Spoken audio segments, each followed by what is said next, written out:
di negeri Madinatul Munawwarah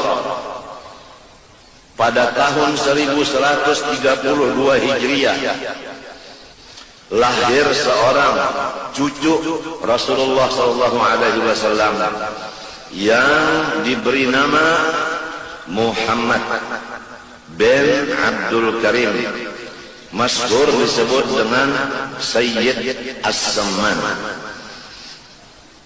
salah satu daripada guru yang memimpin Datuk kita Kalampayan. Lewat beliaulah Datuk kita Kalampayan menjadi khalifah Rasulullah sallallahu alaihi wasallam. Sayogianya bagi kita bersyukur kepada Allah karena kita punya datu yang luar biasa lewat pimpinan Syekh Samman. Jadi kita mensyukuri perguruan Datuk Kalampayan lebih dari mensyukuri Datuk Kalampayannya. Mensyukuri gurunya dilebihkan dari mensyukuri muridnya.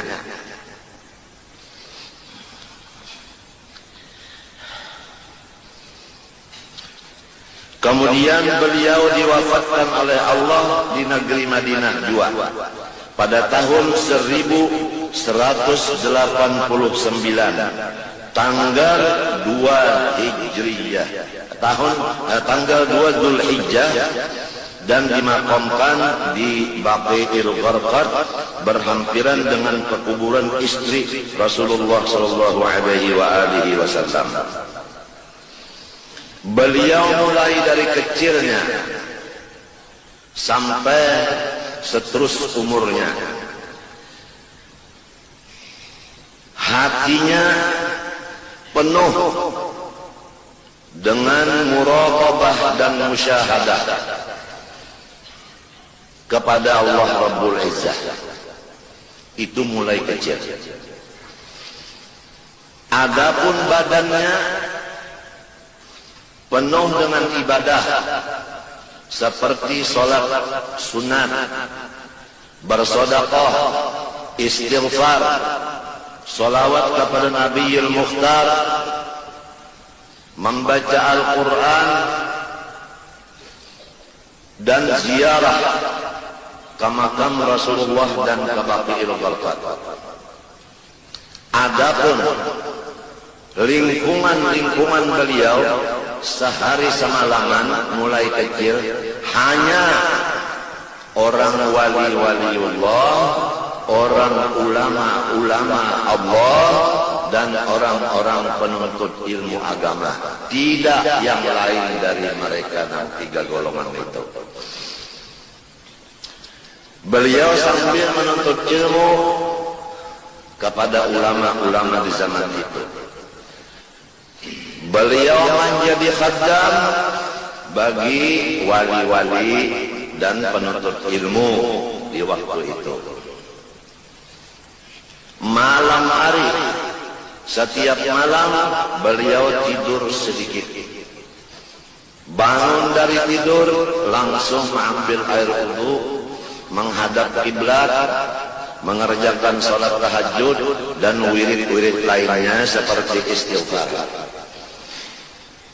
Sampai adzan subuh, beliau mengerjakan sholat subuh berjamaah. Kemudian beliau menyambung lagi akan wirid-wiridnya sampai matahari terbit. Sesudah matahari terbit, beliau sholat sunat isyraq 2 rakaat, kemudian istirahat.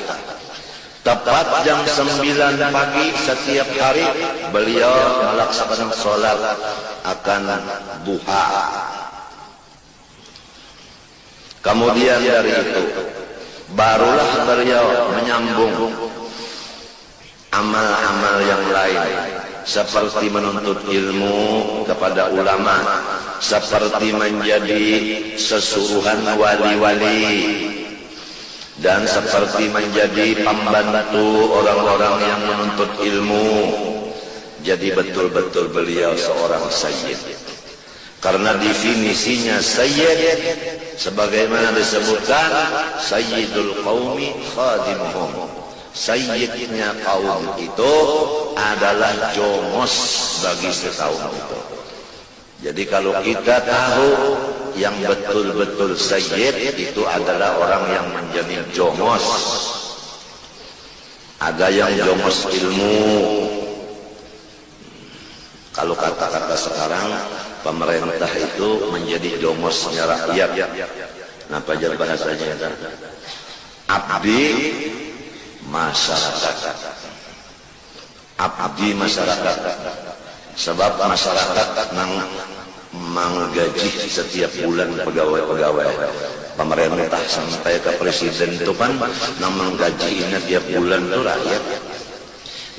Jadinya duduk di kursi kerajaan presiden itu kan rakyat.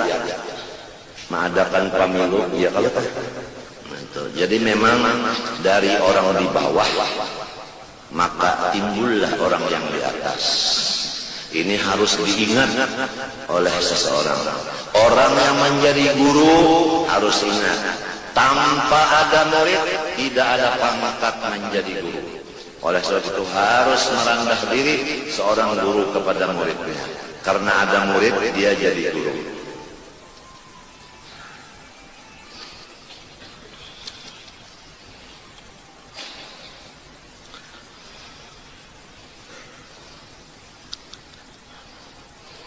Kemudian beliau menyembunyikan segala ilmunya yang sudah banyak itu, baik ilmu syariat, thariqat, hakikat, ma'rifat.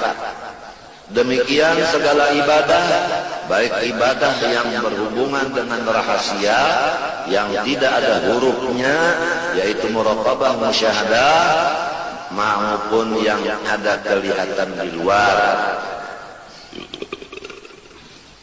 Semuanya itu beliau sembunyikan, tidak ada satupun yang mengetahuinya.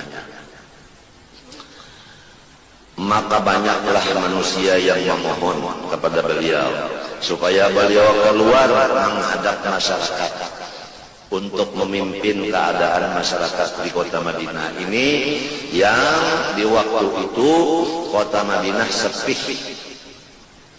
sepi daripada orang menuntut ilmu, sepi daripada orang yang ziarah ke Baqi, sepi daripada orang berjual beli, ekonomi sebagainya.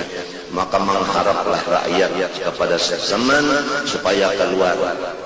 Yang diharapkan kalau beliau keluar mengajar dan memimpin ibadah, orang datang. Kalau orang datang, tentunya kota Madinah menjadi mulia karena banyak pengunjung, dan tentunya urusan ekonomi lalu makmur.